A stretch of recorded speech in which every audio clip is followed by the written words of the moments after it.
آپ کے علم میں ہے پاکستان میں پچھلے دنوں ایک واقعہ ہوا، ایک یونیورسٹی کے اندر ایک بچی نے ایک لڑکے کو شادی کے لیے پروپوز کیا، اس پر ایک نئی بحث اٹھی۔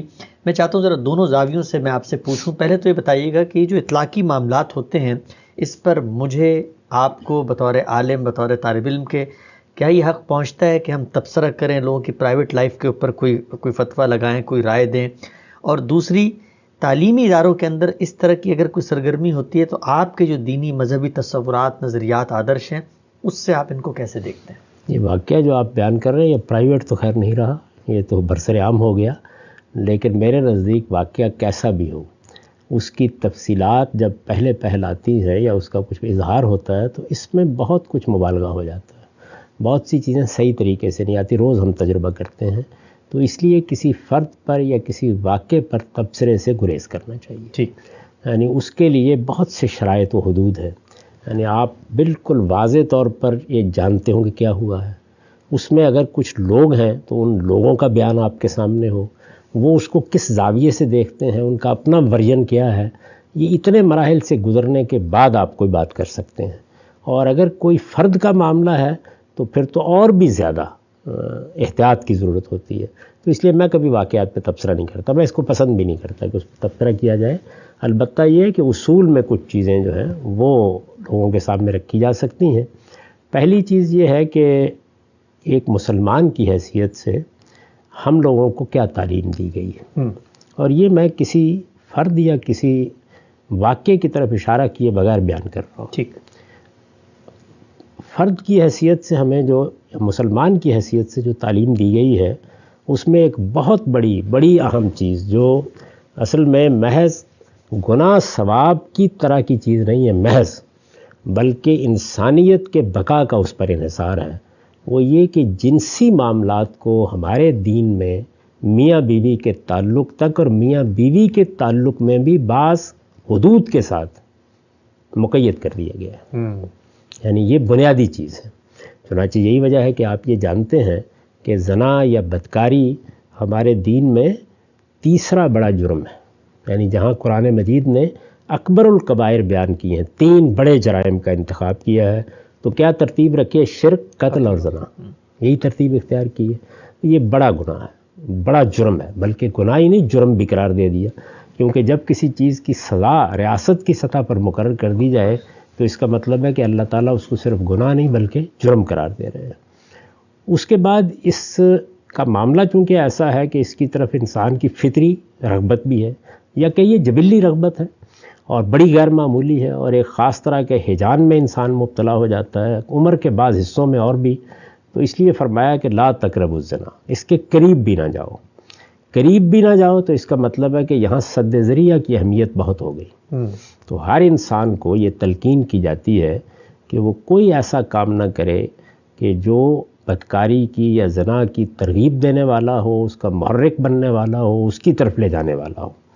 مذہب کا اپروچ یہاں سے ہے، ٹھیک، اور وہ اس میں اس فرد کو مخاطب کرے گا، مرد ہے، عورت ہے، اس سے یہ کہے گا کہ تم اگر اللہ کو ماننے والے ہو تو تمہارا پروردگار تمہاری زندگی کو اس معاملے میں یعنی جنسی معاملات میں ایسے پاکیزہ دیکھنا چاہتا ہے، تمہارے اندر اس طرح کی عفت کا احساس پیدا کرنا چاہتا ہے، اور اس میں تمہیں ہر اس چیز سے بچنا ہے کہ جو اس چیز کی طرف کسی بھی درجے میں لے جانے کا باعث بنے۔ ٹھیک، اب کسی بھی درجے میں لے جانے کا باعث بنے، اس کا فیصلہ ظاہر ہے کہ افراد کرتے ہیں، یا کسی نے توجہ دلا دی، یا کسی عزیز نے بتا دیا، یا اس طرح کچھ ہوا، تو مذہب تو اپنا اپروچ یہاں سے رکھے گا، یعنی وہ اس فرد کو خطاب کرے گا، فرد کو بتائے گا کیا چیز غلط ہے، اور فرد ہی جب پوچھے گا تو اس کو یہ تعلیم بھی دے گا کہ اس کا طریقہ یہ نہیں ہے، جیسے کہ حضور نے کتنی خوبصورتی سے بتایا کہ جانور کسی چراگاہ کے اگر کناروں پر چریں گے تو اندیشہ ہے نا کسی دوسرے کی چراگاہ میں منہ مار دیں گے، تو اس لیے ذرا دور دور رہو۔ تو یہ دور دور رہنے کے معاملے کی تلقین کرنے کی ضرورت ہوتی ہے۔ اسی وجہ سے ہمارے ہاں جیسے کہ ہم قرآن میں دیکھتے ہیں کہ مردوں اور عورتوں کے ملنے کچھ آداب بنائے گئے ہیں، یا رسول اللہ نے بعض چیزوں کی تلقین کی ہے، ان سب کے پیچھے کیا چیز ہے؟ یہی کہ سوسائٹی میں بدکاری نہ پھیلے، اس کی طرف رغبتیں نہ ہوں، اس کی طرف لے جانے والے معاملات جو ہیں ان سے انسان اپنے آپ کو بچے۔ یہ جو سد ذریعہ جس کو کہتے ہیں، یعنی ایک چیز اللہ نے ممنوع قرار دی، اب اس کی طرف جانے کے راستے جو ہیں وہ انسان کو اختیار نہیں کرنے. اس کے لیے عام طور پہ قانون سازی اللہ تعالیٰ یا اللہ کے پیغمبر عام طور پہ نہیں کرتے، کبھی کبھی کر دیتے ہیں.